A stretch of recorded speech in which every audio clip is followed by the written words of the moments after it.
So hello बच्चों, कैसे हैं आप सभी? आई होप आप सब बढ़िया होंगे। So welcome back to your own channel. जैसे कि हम सब जानते हैं कि एमसीक्यूज प्रैक्टिस करना इस समय बहुत जरूरी है, क्योंकि जो हमारे एग्जाम्स के पैटर्न है सब बदल गए हैं, एमसीक्यूज के फॉर्म में आ रहे हैं। तो चैप्टर पढ़ के एमसीक्यूज जरूर प्रैक्टिस कीजिए। अगर अभी तक आपने चैप्टर भी नहीं पढ़े हैं तो बच्चों एसडीसी एकेडमी का प्ले स्टोर पे एप्लीकेशन अवेलेबल है, वहां जाके आप चैप्टर पढ़ के चल सकते हैं। तो बच्चों आज मैं लेके आया हूं एक ऐसा चैप्टर जो इंपॉर्टेंट चैप्टर में से इंपॉर्टेंट चैप्टर कंसीडर किया जाता है, अकाउंटिंग इक्वेशन। इसके एमसीक्यूज मैंने कहा चलो बच्चों को करवा देते हैं। ठीक है, जिन्होंने पढ़ लिया बहुत अच्छी बात है, जिन्होंने नहीं पढ़ा तो एक बार हमारे साथ आप प्रैक्टिस करके चल सकते हैं। तो पकड़ते हैं बच्चों अपना क्वेश्चन नंबर 1। कहता है if the assets of business are ₹1 lakh and equity is ₹20,000 the value of liability will be. बच्चों देखो ये चीज आप आगे पढ़ोगे क्या, ये ना बैलेंस शीट होती है।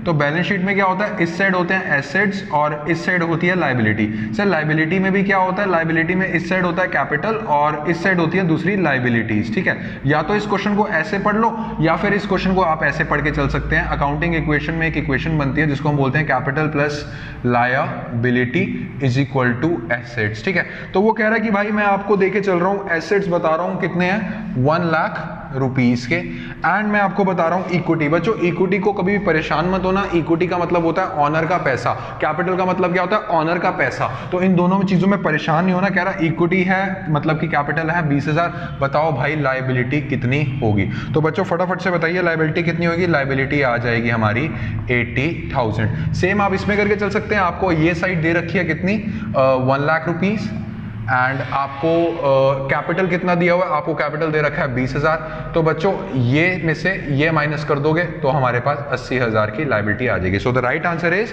80,000। Moving on to the next question, कहता है assets minus liabilities equal to. बच्चों फिर से अकाउंटिंग इक्वेशन में मेन चीज जो आपको समझाई जाती है वही चीज बार बार पूछ रहा है। कह रहा है एसेट में से अगर आप माइनस कर दो लायबिलिटी, दैट मींस लायबिलिटी को यहां ले जाओ तो क्या होता है, तो होता है उसका answer capital. Simple as that, बहुत सिंपल क्वेश्चन था ये तो। ठीक है, so moving on to the next question. Next question कहता है on January 1st, 2009 an entities balance sheet showed total assets of ₹750 and liabilities of ₹250। कहता है ऑनर्स इक्विटी निकाल के दिखाई है। मैंने आपको हमेशा से बोला है ऑनर इक्विटी का मतलब क्या होके चलता है, कैपिटल। तो परेशान मत होना, ठीक है, ये चीज मैं अपने लेक्चर में बच्चों आप लोगों को करवा चुका हूं। तो कहता है हमारे पास टोटल एसेट्स कितने दे रखे हैं, 750 के, और आप लोगों को कैपिटल निकालना है मतलब ऑनर्स इक्विटी निकालना है, और आप लोगों को वो कितना दिया हुआ है, लायबिलिटीज आपको दे रखी है 250। सो कैपिटल की वैल्यू क्या निकलेगी बच्चों, 750 में से 250 माइनस कर दो, ये निकलेगा हमारा 500 rupees. So what is the correct answer, our answer is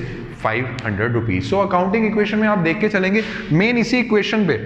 अगर ये इक्वेशन भी आपको अभी तक समझ नहीं आई तो मैं एक लिंक दे रहा हूं, ट्रस्ट मी, वो लिंक में आप एक बार विजिट कीजिए। और मेरा तकरीबन थोड़े से मिनट्स का ही लेक्चर है, उसमें मैंने आपको एक बहुत ही अच्छे एग्जाम्पल के साथ समझाया हुआ। मतलब उसमें मैं कमेंट सेक्शन में कमेंट पढ़ता हूँ ना बच्चों का एक ही जवाब होता है, वाह सर क्या कॉन्सेप्ट समझाया। तो क्यों ना इसका एडवांटेज आप भी लीजिए। तो एक लिंक बना आ रहा होगा आप लोगों को, इस लिंक पे जाइए और समझिए कि asset is equal to capital plus liability क्यों होता है। जो बढ़ते हैं अपने नेक्स्ट क्वेश्चन की तरफ। सो नेक्स्ट क्वेश्चन क्या बोलता है, नेक्स्ट क्वेश्चन बोलता है which of these is not included as a separate item in the basic accounting equation. बच्चों बेसिक अकाउंटिंग इक्वेशन का मतलब वही दोबारा से liability plus capital is equal to asset. कहता है इन तीनों में से, इन चारों ऑप्शन में से कौन सी चीज इसमें नहीं इन्वॉल्व होती।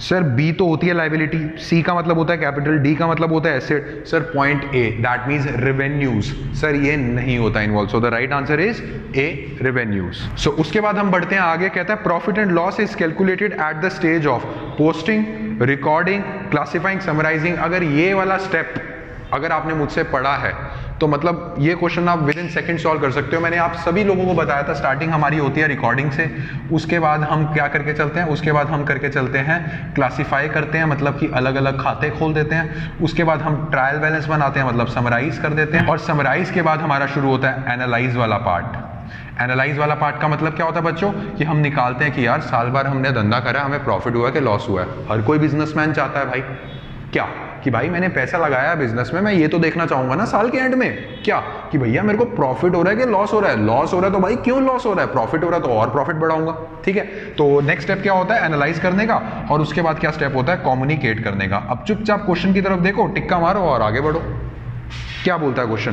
क्वेश्चन सीधी सीधी एक बात बोलता है, कह रहा profit and loss is calculated at the stage of, हमेशा समराइज करते हुए हम P&L अकाउंट बना के चलते हैं। ये चीजें आपको आगे समझाई जाएंगी अगर आप नहीं पहुंचे। अगर आप पहुंच चुके हो आपको पता ही होगा कि यार समराइज में बनती है ट्रायल बैलेंस, उसके जस्ट बाद उसके बेसिस पे, ट्रायल बैलेंस के बेसिस पे हम क्या बना के चलते हैं?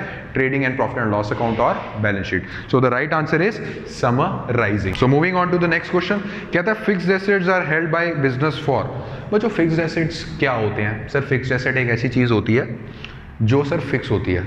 ये डेफिनेशन अजीब लग रही है बट यही सच्चाई है।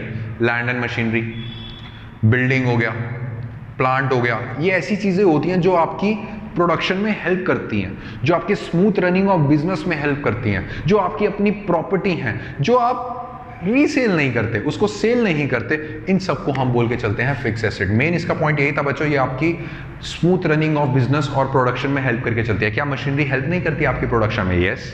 क्या जिस फैक्ट्री में काम कर रहे हो, जिस बिल्डिंग में काम कर रहे हो, वो हेल्प नहीं कर रही है आपकी, वहां पे आप प्रोडक्शन कर रहे हो? यस।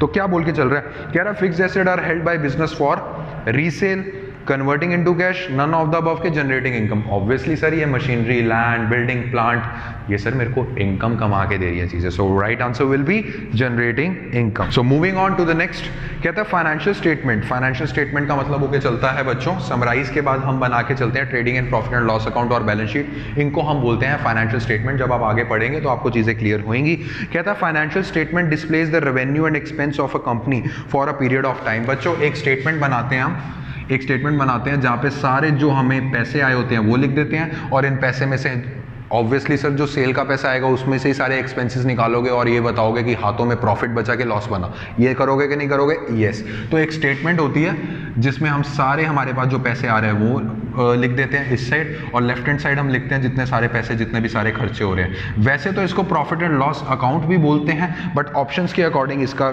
नाम एक और बन सकता है, उसको हम बोलते हैं इनकम स्टेटमेंट। क्या प्रॉफिट एंड लॉस अकाउंट को इनकम स्टेटमेंट बोलते हैं? यस, बोल सकते हो, कोई प्रॉब्लम वाली बात नहीं है। तो कह रहा भाई मेरे को एक ऐसी फाइनेंशियल स्टेटमेंट बताओ जिसमें एक साइड रेवेन्यू होते हैं, एक साइड एक्सपेंस होते हैं, बताओ भाई कौन सी होती है? उसको हम बोल के चलते हैं इनकम स्टेटमेंट। तो बच्चों ये थे थोड़े थोड़े बेसिक लेवल के क्वेश्चंस जो आप लोगों को आने चाहिए अकाउंटिंग रेशियोज के।